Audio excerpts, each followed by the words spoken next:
won't believe what this dog did. A boy was humiliated by his teacher for wearing simple clothes. But seconds later, the boy's dog walked in and did something so unexpected that it froze the entire classroom. What happened next left everyone speechless. Subscribe to the channel and see how this story took a turn no one saw coming. In the small town of Oak Ridge, Montana, where pine trees guarded the perimeter of Westbrook High like silent sentinels, the arrival of new students was rare enough to cause a stir. But when Ethan Calloway stepped through the school's front doors midway through fall semester, it wasn't just his unexpected appearance that drew curious stares. It was the medium-sized gray dog with intense amber eyes that walked calmly by his side. Principal Meredith Carter, a woman known for her unswerving adherence to school policy, had made an exception that had the entire faculty buzzing. No animals were allowed on school grounds. This rule had been enforced without exception for decades. Yet here was this silent boy with his equally silent companion, both of them moving through the crowded hallways as if navigating a world entirely their own. "The arrangement is temporary," Principal Carter had explained during the hastily arranged staff meeting that morning. "The boy's situation is unique. We've been asked to accommodate him until other arrangements can be made." Her tone had made it clear that further questions would not be welcome. Most teachers nodded their acceptance, if reluctantly, all except Warren Mitchell, who taught advanced physics and mathematics, and whose classroom had functioned with military precision for the 15 years he'd occupied it. Mitchell's thin lips had pressed into an even thinner line, his disapproval evident in the rigid set of his shoulders. "What exactly makes this student so special that we're willing to compromise school safety regulations?" he had asked, voice dripping with skepticism. The principal had simply given him a look that ended the discussion, but Mitchell wasn't one to accept defeat so easily. As he watched Ethan Calloway and his dog walk past his classroom later that day, his eyes narrowed with calculation. Ethan was immediately noticeable for reasons beyond his four-legged shadow. In a school where designer labels and the latest trends were social currency, the boy stood out in his visibly mended clothes, jeans with careful stitching along one knee, a faded plaid shirt with sleeves that had been lengthened by hand, and shoes that had clearly been glued back together more than once. His dark brown hair fell in untidy waves over eyes that seemed older than his 16 years. The dog, a breed that appeared to be some mix of husky and shepherd, never strayed more than a few feet from Ethan. When the boy entered a classroom, the animal would settle just outside the door, positioned to see inside through the gap, its gaze watchful and strangely perceptive. By lunchtime on Ethan's first day, rumors were already circulating. Some said he was the son of a brilliant scientist who had lost everything in a lab accident. Others claimed he was from a religious cult that had recently disbanded in the mountains. The wildest theory suggested he could communicate telepathically with the dog, a notion that drew laughs but also curious glances. While most teachers made polite accommodations for their unusual new student, Mitchell seemed determined to expose what he considered a facade. When Ethan entered his advanced physics class that afternoon, Mitchell made a show of checking the classroom doorway. "I assume your pet will remain outside?" he asked, loud enough for the entire class to hear. Ethan nodded once, his expression unchanged. "Excellent. Though I must say, Mr. Calloway, while our principal may have granted special dispensation for your companion, I do expect you to adhere to all other classroom standards, including proper attire and presentation." Mitchell's gaze pointedly swept over Ethan's worn clothing. Several students shifted uncomfortably in their seats. Amber Collins, class valedictorian and daughter of the town's most prominent doctor, frowned slightly at her teacher's tone. Beside her, football captain Zach Thompson snickered, earning an approving glance from Mitchell. Ethan said nothing. He simply took the only empty seat at the back of the room naturally and began removing a carefully maintained notebook from his threadbare backpack. I understand you've transferred from Pinewood Academy. Mitchell continued, referencing a private school about 50 miles away that had closed abruptly the previous year. I believe one of their former faculty members worked here briefly some years ago. Dr. Calloway, wasn't it? Any relation? A ripple of interest moved through the classroom. Ethan's eyes flickered up briefly. My father, he said, his voice quiet but clear. It was the first time most of them had heard him speak. Mitchell's eyebrows rose. Interesting. He had rather unconventional theories, as I recall. The class waited for Ethan to elaborate, but he merely opened his notebook to a blank page. Outside the door, the dog shifted position, its gaze fixed steadily on Mitchell. Over the next few weeks, Ethan's presence continued to disrupt the carefully maintained order of Westbrook High. Not because he caused trouble, in fact, quite the opposite. His absolute silence in the face of increasingly pointed barbs from Mitchell and growing harassment from Zach and his friends created a tension that was impossible to ignore. When someone accidentally knocked his lunch tray to the floor, Ethan simply cleaned the mess and sat without eating. When his gym clothes disappeared, he participated in class wearing his regular clothes, accepting the lower grade without complaint. And when Mitchell used him as an example of presentational negligence reflecting intellectual carelessness, he absorbed the humiliation without visible reaction. After each incident, he would visit his dog, who waited with unwavering patience. A brief moment of contact, a hand on the animal's head, a quiet exchange of looks, and Ethan would continue his day, resilient in a way that seemed to infuriate his tormentors further. Amber Collins found herself increasingly disturbed by the treatment Ethan received. As student body president and someone who prided herself on her sense of justice, she felt compelled to at least offer some kindness. One day after Mitchell's class, where the teacher had spent 10 minutes critiquing Ethan's handwriting as reflecting a mind without discipline, she approached him in the hallway. Mr. Mitchell can be really harsh sometimes, she said, falling into step beside him. Don't take it personally. He does it to everyone eventually. Ethan glanced at her, surprise briefly lighting his features. I'm Amber, by the way. I know, he replied. Then after a pause, thank you. The dog, walking beside them, seemed to appraise Amber with unusual intensity. Up close, she noticed patterns in its grey fur that almost resembled symbols, and the intelligence in its eyes made her skin prickle with a strange sensation. Does your dog have a name? She asked, trying to maintain casual conversation. Ethan hesitated, as if weighing something important. Cypher, he finally said. That's an unusual name. He's an unusual dog. Something in the way he said it made Amber look more closely at both of them. There was a connection there that seemed almost tangible, a silent communication she couldn't quite understand but could definitely perceive.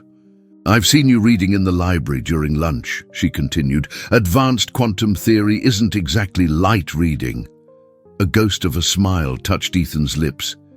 It was my father's field. Was?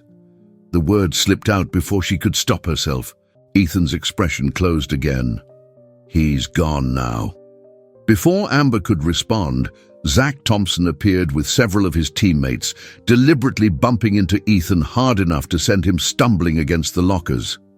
Careful, thrift store, Zach sneered. You're getting your poverty all over the school president?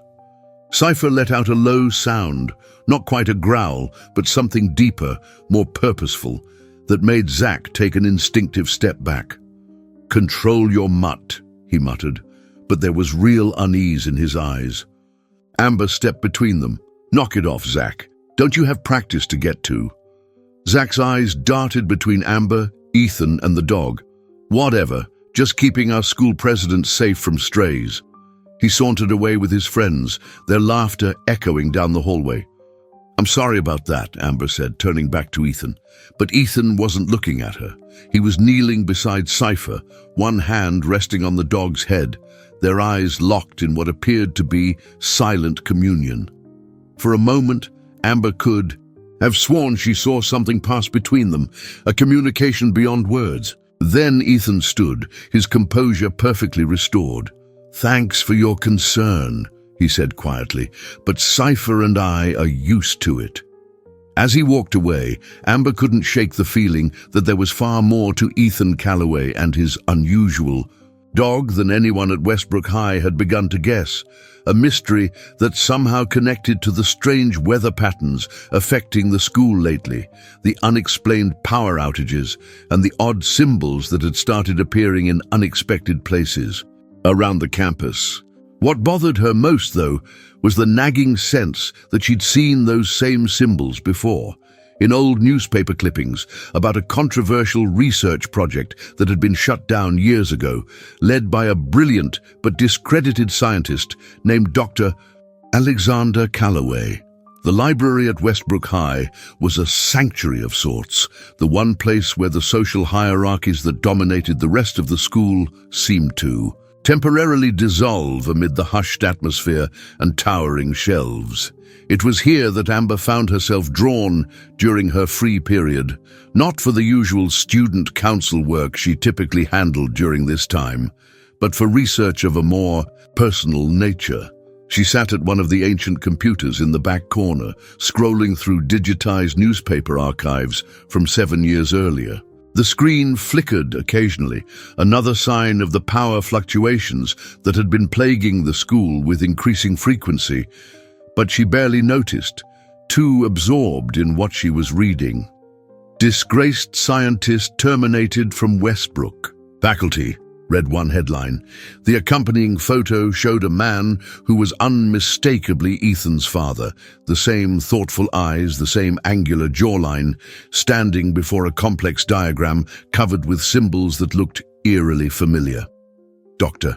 Alexander Calloway, former lead researcher at Hammond Neurological Institute and briefly employed at Westbrook High School, has been removed from his teaching position following concerns about unorthodox research practices involving animal cognition enhancement.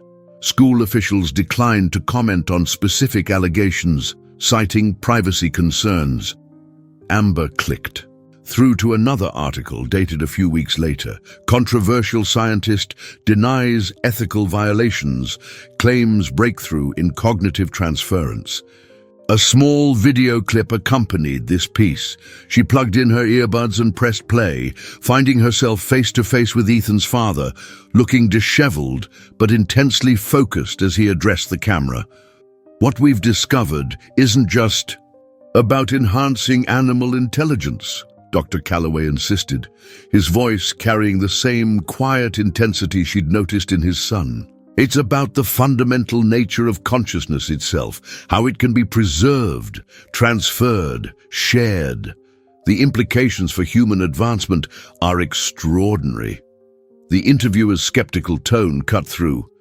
"Critics suggest your research crossed ethical boundaries, particularly regarding your experiments with your own dog." "Cypher is a partner in this research, not a subject," Dr. Calloway interrupted, his expression hardening. "What we've achieved together represents a paradigm shift in our understanding of consciousness. If people could just see—" The clip ended abruptly. Amber sat back, disturbed by connections she couldn't quite articulate. The school's security, camera footage from the night of the longest power outage last week, had shown a grey shape moving through darkened hallways, and the strange symbols that had appeared on Mitchell's whiteboard. She'd taken a photo of them on her phone, and now, comparing them to the diagrams in Dr. Calloway's research, the similarity was undeniable. A soft sound made her look up. Ethan stood at the end of the row of computers, watching her with an unreadable expression. Cypher sat at his side, amber eyes seeming to assess the situation with uncanny awareness. "How long have you been there?" Amber asked, heart racing. "Long enough." Ethan moved closer, glancing at her screen. "You're curious about my father." It wasn't a question, but Amber nodded anyway. What happened to him? Ethan was quiet for so long that she thought he might not answer. When he finally spoke, his voice was barely above a whisper. They said his theories were dangerous, unethical, that he was delusional. He met her eyes directly for the first time. He wasn't. The intensity of his gaze made her breath catch. Where is he now? Gone. The word hung between them, laden with meaning she couldn't decipher. But not in the way everyone thinks. Amber glanced at Cypher, who had moved to sit directly beside Ethan, their shoulders almost touching. The dog's eyes never left her face. Your dog, she began hesitantly, is more than just a dog, Ethan finished for her. But you've already figured that out, haven't you? Before she could respond, the library door swung open and Mr. Mitchell strode in, his gaze immediately landing on them. His expression soured at the sight of Ethan. Miss Collins, he acknowledged Amber with a short nod before turning his attention to Ethan. Mr. Calloway, I believe your animal companion is creating a disturbance in the hallway. Several students have complained about feeling uncomfortable. Ethan's face revealed nothing, but Amber noticed his hand move subtly to rest on Cypher's head. Cypher hasn't left my side, Mr. Mitchell, he said quietly. Mitchell's eyes narrowed. Nevertheless, I've spoken with Principal Carter about the ongoing disruption your special arrangement is causing. The school board will be reviewing the situation at tomorrow's meeting. His thin smile held no warmth. I suggest you prepare for a return to standard policy enforcement. After Mitchell left, the air in the library seemed charged with tension. Amber turned to Ethan, whose composed exterior had finally cracked too, revealed something like fear, not for himself, she realized, but for Cypher. He can't do that, she said. Principal Carter approved the exception. Mitchell has influence with the school board, Ethan replied, and he's been building a case. Since the day I arrived, Amber hesitated, then made a decision. My mom's on the school board. I could talk to her. It won't help, Ethan cut her off. Not unless... He trailed off, looking at Cypher with an expression of deep uncertainty. Unless what? Ethan seemed to come to a decision. I need to show you something, but not here. That evening, against her better judgment, Amber found herself driving to an address Ethan had written on a scrap of paper, a small house on the outskirts of town, partially hidden by overgrown pine trees. As she pulled into the gravel driveway, she questioned her own sanity. She barely knew Ethan, and everything about this situation screamed, bad idea. Yet curiosity drove her forward. The front door opened before she could knock, revealing Ethan, with Cypher at his side. Thank you for coming, he said simply, stepping back to let her in. The interior of the house was spartanly furnished, but overwhelmed with books, papers, and what appeared to be complex scientific equipment. Every wall was covered with diagrams, equations, and the now familiar symbols she'd seen in the newspaper articles. My father's work, Ethan explained, following her gaze. Everything he couldn't take with him. Take where? Instead of answering, Ethan led her to a small room at the back of the house. It had once been a bedroom, but had been converted into some kind of lab. In the center stood a machine that resembled nothing Amber had ever seen, a combination of standard computer equipment and custom-built components that hummed with quiet energy. My father created this, Ethan said, his voice taking on a reverent quality. He called it the consciousness interface. It was designed to bridge the gap between different forms of awareness, to translate thought patterns across species.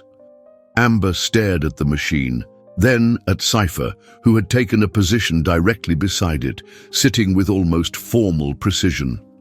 You're saying this machine talks to animals? Ethan shook his head. Not exactly. It was designed to do much more than that. He hesitated, then continued more softly. It was designed to preserve consciousness. I don't understand. Ethan took a deep breath, My father's research focused on the nature of consciousness, what it is, how it works, whether it could exist independently of its original vessel.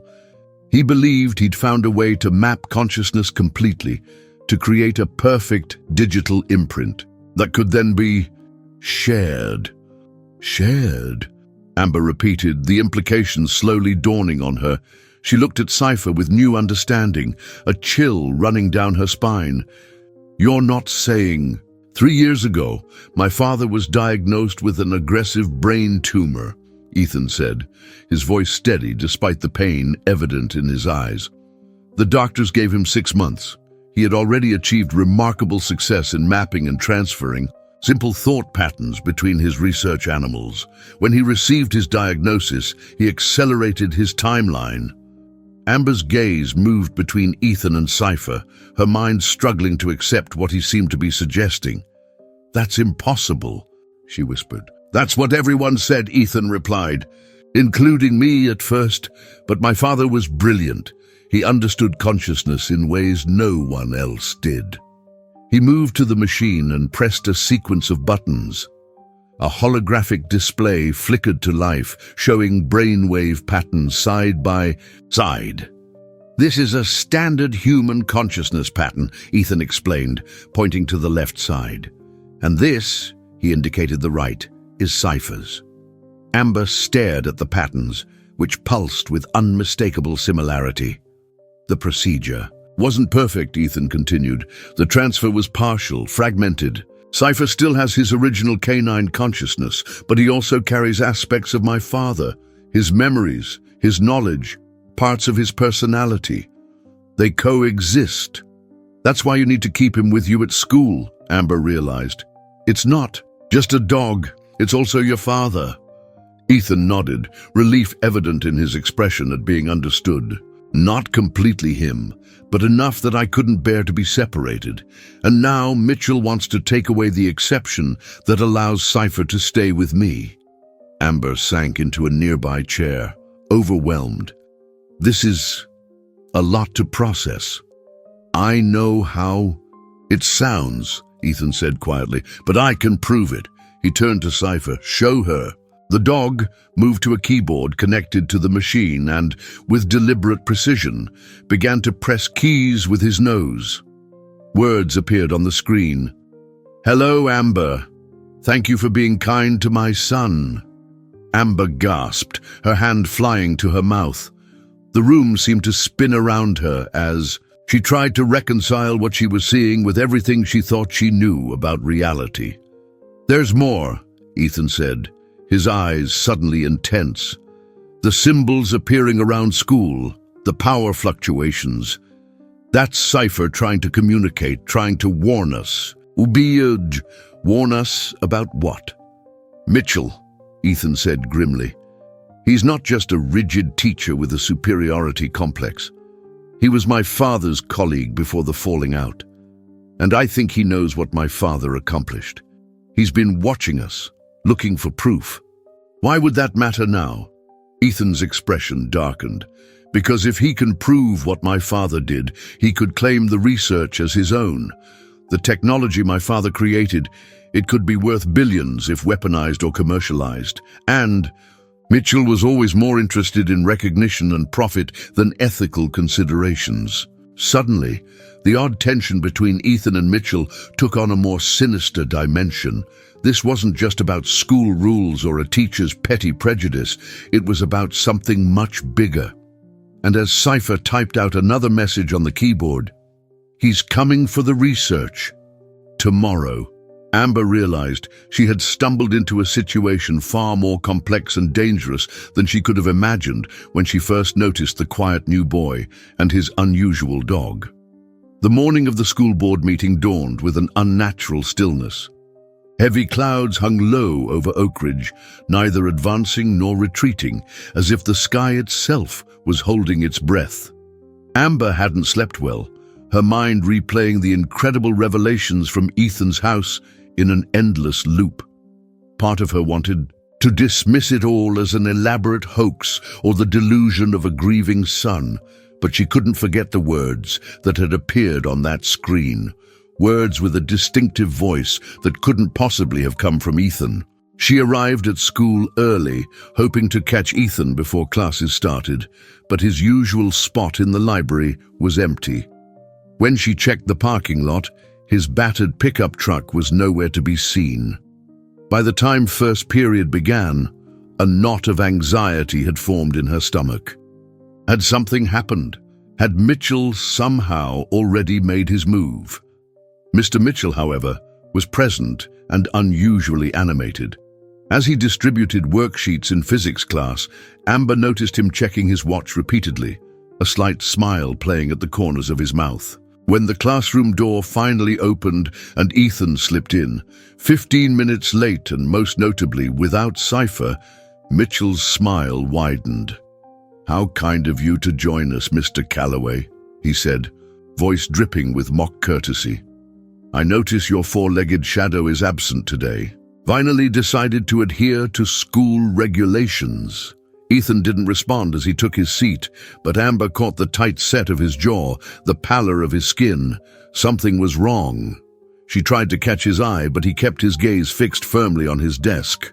As soon as the bell rang, signaling the end of class, Amber hurried to intercept Ethan before he could disappear. "What happened?" she asked in a low voice, falling into step beside him. "Where's Cypher?" Ethan glanced around to ensure no one was within earshot. "Home. I couldn't risk bringing him in today. Mitchell was at our house last night." Amber felt her blood run cold. "What? Why?" "He claimed he was there on behalf of the school board, conducting a home environment assessment as part of the exception review." Ethan's voice was flat, but his hands were clenched at his sides. "He was looking for evidence, trying to get into my father's study. I managed to keep him out, but just barely." They turned down a quieter hallway, away from the main flow of students changing classes. "The board meeting is at 4, Amber said. "My mom texted this morning to confirm I'm coming to speak on your behalf." Ethan stopped walking, turning to face her fully. "You still want to help? After everything I told you?" "Especially after everything you told me," Amber replied firmly. "Look, I don't know if I fully understand or even believe everything about your father's research, but I know there's something special about Cypher, and I know Mitchell is way too interested in all this for it to be just about school rules." Relief flooded Ethan's features, quickly replaced by resolve. "Thank you, but we need to be careful. Mitchell is on the offensive now, and the board meeting is just his public move. Whatever he's really planning, it's happening soon." The rest of the day passed in a blur of tension. Between classes, Amber noticed Mitchell engaged in intense conversation with Principal Carter, their body language suggesting disagreement. During lunch, she overheard fragments of conversation from the teacher's table, phrases like liability, concerns, and potential safety issues that made it clear Mitchell had been laying groundwork for today's meeting. As the final bell rang, Amber met Ethan at his locker. "We should head to the meeting early," she suggested. "Make sure we get a chance to speak before any decisions are made." Ethan nodded, but as he closed his locker, his phone buzzed with an incoming text. The color drained from his face as he read. "What is it?" Amber asked. "Home security alert," he said, his voice tight with fear. "Someone's at the house." Without another word, they raced to the parking lot. Amber insisted on driving. Her car was newer and faster than Ethan's truck. As they sped toward the outskirts of town, Ethan pulled up a security camera feed on his phone, angling it so Amber could glance at it while driving. The grainy image showed a dark sedan parked in the driveway and two figures moving around the front porch. One was clearly Mitchell, the other appeared to be a woman in a business suit. "That's Barbara Whitmore," Amber said, recognizing the head of the school board. "What are they doing there?" "The meeting hasn't even started yet." "Making their move," Ethan said grimly. "Mitchell must have convinced her to conduct an official inspection before the meeting. It's just an excuse to get inside." Amber pressed harder on the accelerator, pushing her car well beyond the speed limit. "Where's Cypher?" "I left him in the hidden room behind my father's study. He knows to stay quiet if anyone comes." 10 agonizing minutes later, they pulled into the driveway behind Mitchell's sedan. As they jumped out of the car, they could hear raised voices from inside the house. "Absolutely no right to force entry," Mitchell was saying, his voice uncharacteristically agitated. "Ms. Whitmore, please reconsider." "I've seen enough, Warren," came Barbara Whitmore's sharp reply. "This was supposed to be a standard home inspection, not a police raid. The door was unlocked, yes, but that doesn't give us permission to search the premises in the owner's absence."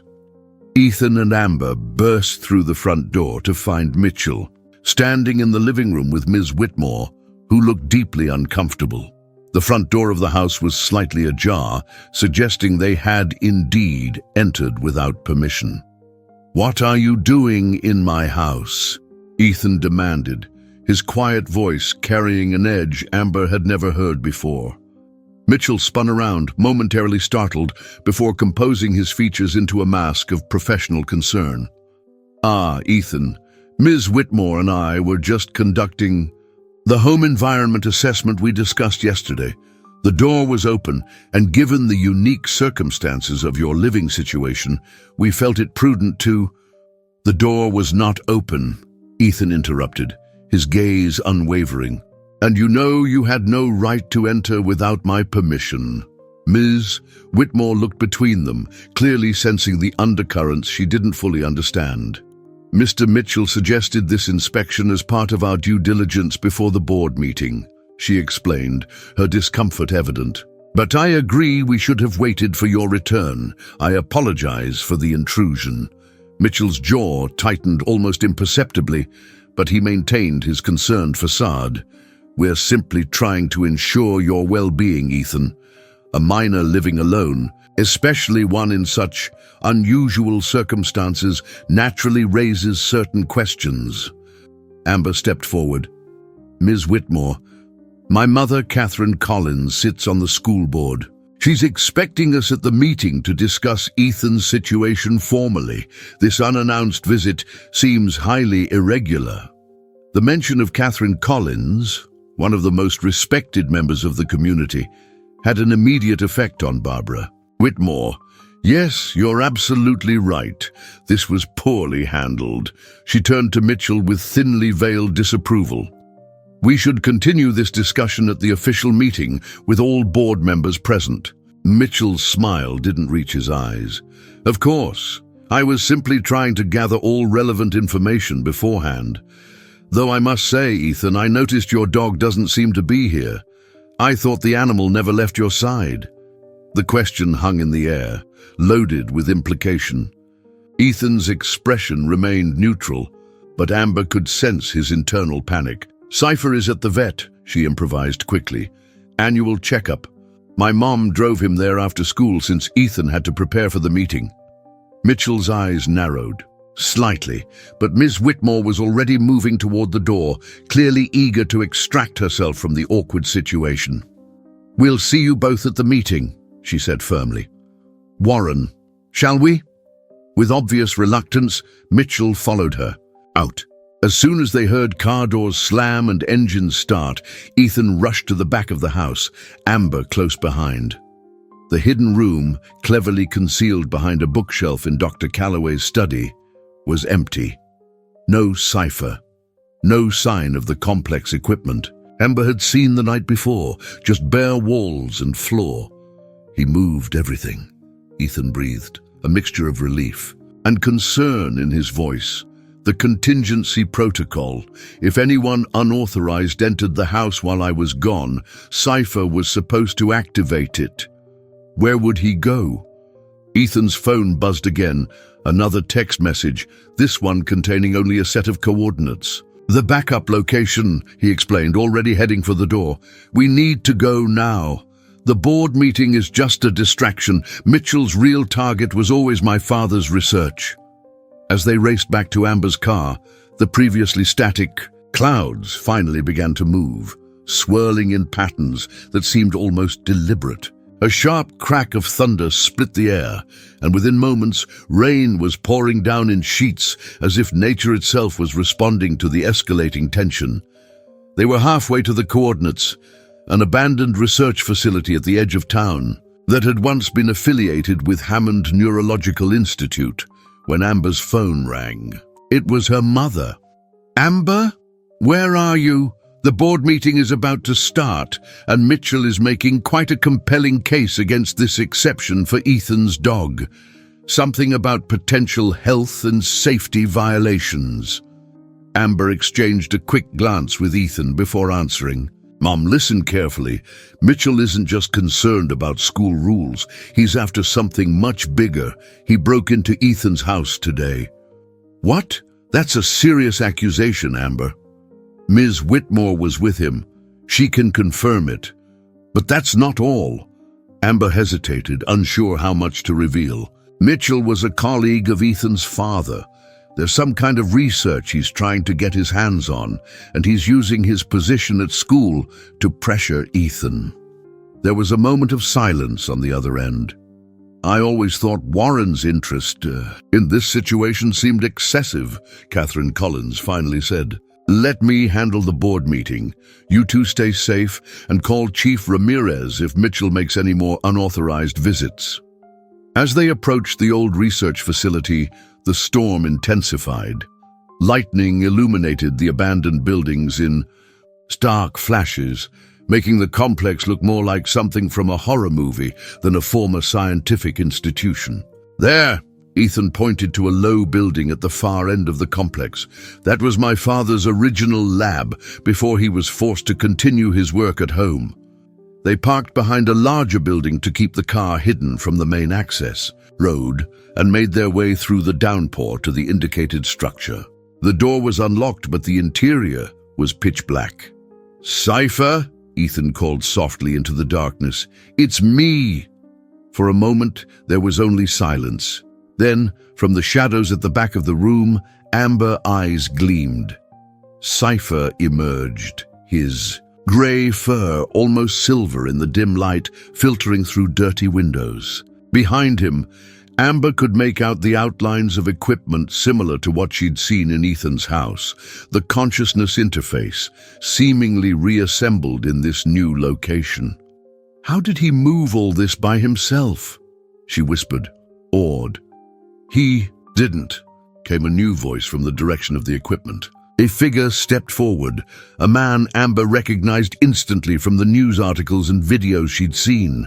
Older, thinner, with a haunted look in his eyes that his son had inherited, but unmistakably Dr. Alexander Calloway. "Dad?" Ethan's voice broke on the word, a complex mixture of emotions playing across his face: shock, confusion, hope, fear. Dr. Calloway moved toward them, his movements careful, almost hesitant. "Not exactly," he said softly, "but not entirely someone else either." As lightning flashed again, illuminating the room more fully, Amber gasped. The man standing before them flickered slightly, his form semi-transparent in certain angles of light, a holographic projection of extraordinary sophistication, but a projection nonetheless. "The transfer was more successful than we initially believed," he explained, his eyes moving between Ethan and Amber with equal intensity. "Part of my consciousness lives in Cypher, yes, but another part was preserved in the interface itself.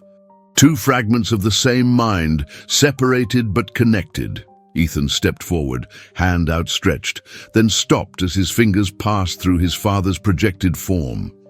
"Why didn't you tell me?" he asked, voice raw with emotion. "Protection," Dr. Calloway replied simply. "What Mitchell seeks is more dangerous than you know. If he realized the full extent of what I achieved." He didn't need to finish the thought. The implications were clear enough. A technology that could preserve human consciousness, transfer it between vessels, create holographic projections indistinguishable from reality except for their intangibility. The potential for misuse was staggering. "He's coming!" Dr. Calloway continued urgently. "Not to the board meeting, here. He's always known about this place." He turned to his son, eyes filled with regret and determination. "It's time you knew everything, Ethan. About the research, about what really happened 3 years ago, and about why Mitchell will never stop pursuing us." Outside, the storm reached a crescendo, wind and rain lashing against the windows with almost sentient fury. And in the distance, barely audible above the meteorological chaos, came the sound of approaching vehicles. The holographic form of Dr. Calloway moved with surprising fluidity toward the equipment at the center of the room, hands hovering over controls he couldn't physically touch. Cypher approached the interface, pressing specific buttons with his nose in what was clearly a practiced sequence. "We don't have much time," Dr. Calloway said, his voice carrying an urgency that matched the intensifying storm outside. "Mitchell isn't coming alone, and what he wants goes far beyond academic recognition or financial gain." Ethan stood transfixed, still processing the revelation that some version of his father had been present all along, not just in Cypher's enhanced consciousness, but as this separate holographic entity. Amber moved to his side, her presence a silent anchor in the surreal moment. 3 years ago, Dr. Calloway continued, my research at Hammond reached a critical breakthrough. We had successfully mapped the complete neural patterns of test subjects. First, simpler organisms, then gradually more complex ones. The transfer of consciousness between biological hosts was still theoretical, but the preservation of consciousness in digital form that we achieved. Screens around the room flickered to life, displaying data streams and images that moved too quickly for Amber to follow. Mitchell was my research partner, brought in by Hammond to help secure government funding. He saw the commercial and military applications immediately. Imagine soldiers who could transfer their consciousness if their bodies were fatally wounded, or wealthy clients who could purchase vessels when their original bodies failed. Dr. Calloway's holographic face twisted with disgust. I refused to pursue those directions. The technology was meant to expand our understanding of consciousness itself, to potentially help those with degenerative neural conditions, not to create a market for immortality for the privileged few. Outside, the sound of vehicles grew louder, then stopped. Car doors slammed. When Hammond sided with Mitchell's vision, I resigned and took what research I could legally claim as my own. They let me go with a fraction of my work, believing the most critical components remained in their possession. A smile ghosted across his transparent features. They were wrong. Cypher moved to the window, peering out through the rain-streaked glass. A low sound, not quite a growl, not quite a whine, signaled the approach of unwelcome visitors. After my diagnosis, Dr. Calloway continued, his holographic form flickering momentarily as if the emotion affected its stability, I had a clear timeline and a singular purpose. The tumor was inoperable, but my consciousness, myself, that I might be able to preserve. Ethan stepped closer to the hologram, his expression a complex mixture of awe and grief. So you transferred your consciousness to Cypher and the interface? I attempted a complete transfer, his father corrected gently. But consciousness is more complex than even I had theorized. What happened instead was a fragmentation. Parts of me in Cypher, parts in the interface, and parts... He hesitated. Simply gone. The man I was no longer exists as a unified whole. Dr. Calloway's holographic hand moved as if to touch his son's shoulder, passing through it with a shimmer of light. I'm sorry, Ethan, for leaving you to bear this burden alone.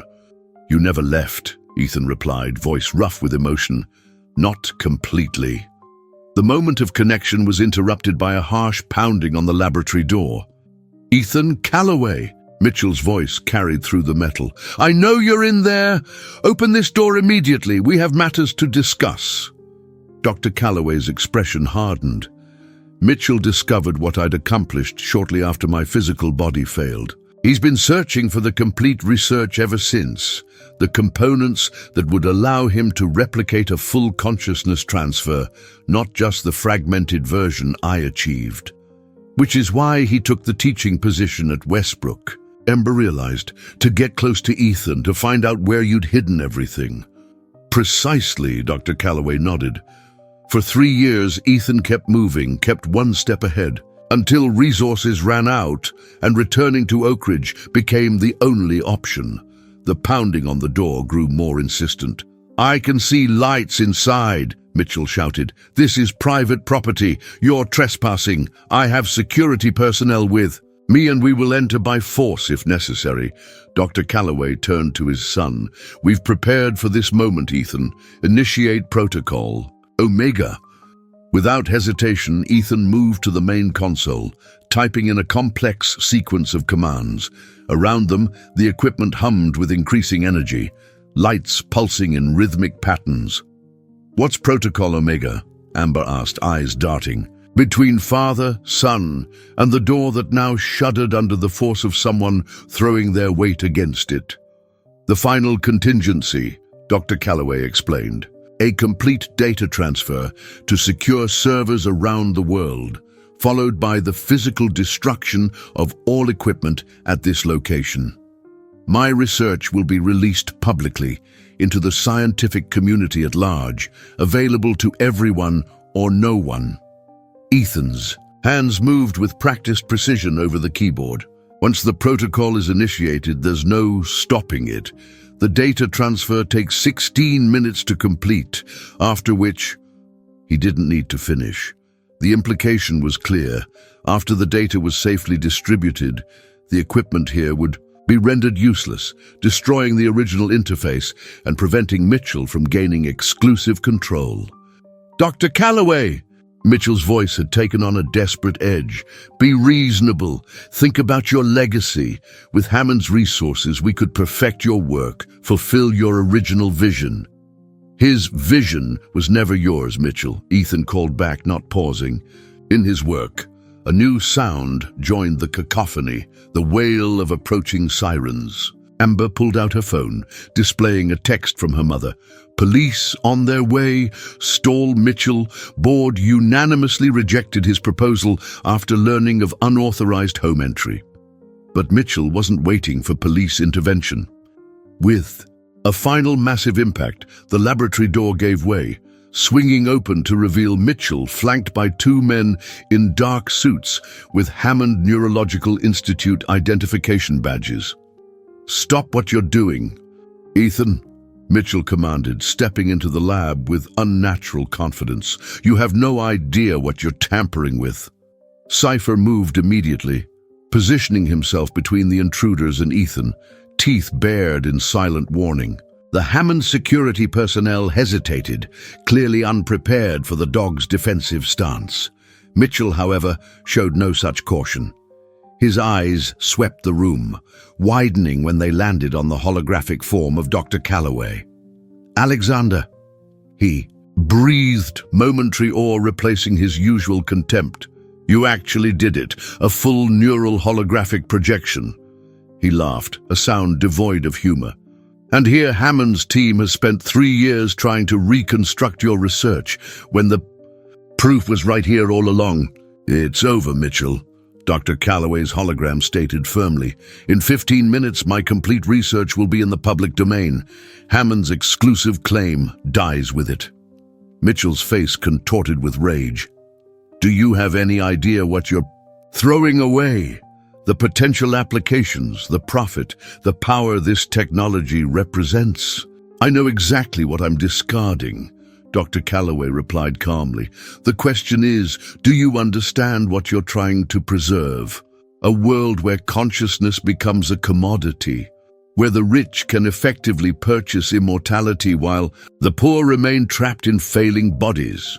For a moment, genuine confusion crossed Mitchell's features. "And that's bad? That's progress, Alexander. Evolution through technology." Dr. Calloway shook his holographic head. "No, Warren, that's not evolution, it's stratification. The same human problems extended indefinitely. Mitchell's patience visibly snapped. He gestured sharply to the security personnel. "Secure the equipment, all of it, and tranquilize that dog. It clearly contains part of the consciousness matrix we need." As the men moved forward, Amber stepped into their path, phone held high. "The police are less than 5 minutes away, and I'm streaming this entire confrontation to my mother and the school board.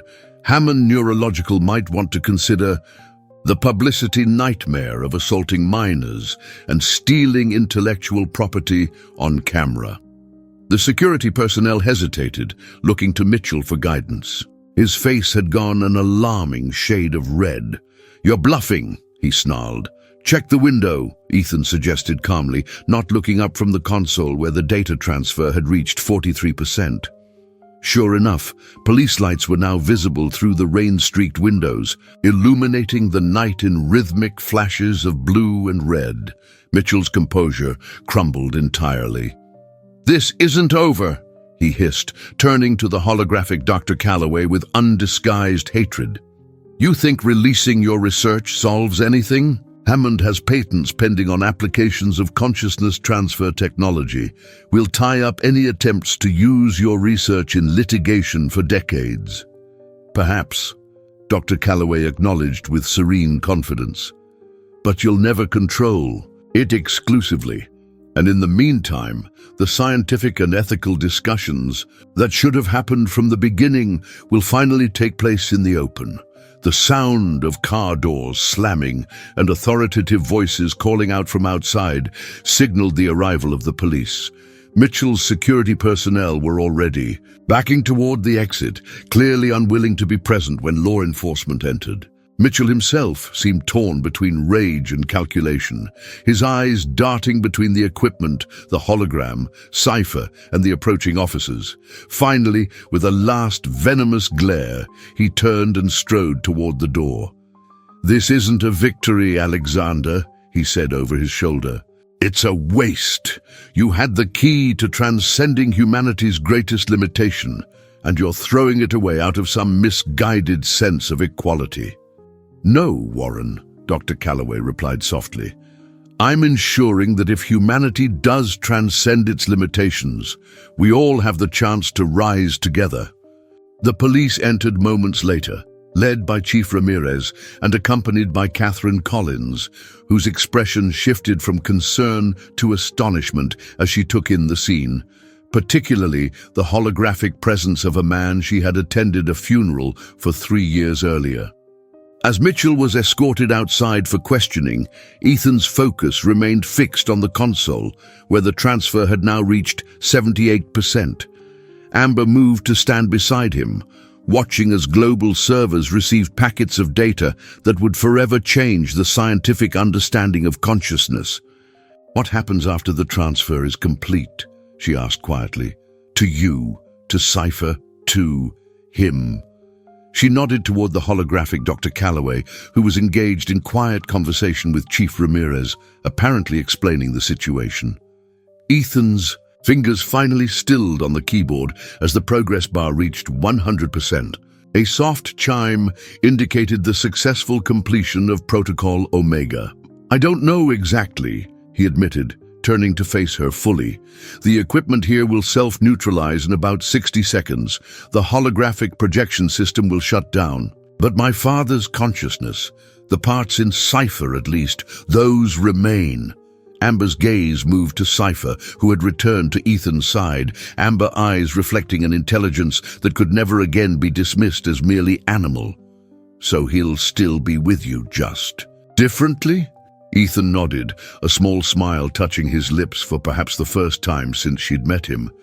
"He always has been, not whole, not the same as before, but present in a way that matters." Around them, the equipment began powering. Down in systematic sequence, lights dimming as each component shut itself off. The holographic Dr. Calloway approached them one last time. "Ethan," he said softly, "I know this isn't the life you deserved. Taking care of fragments of your father instead of having a whole one. It's better than no father at all."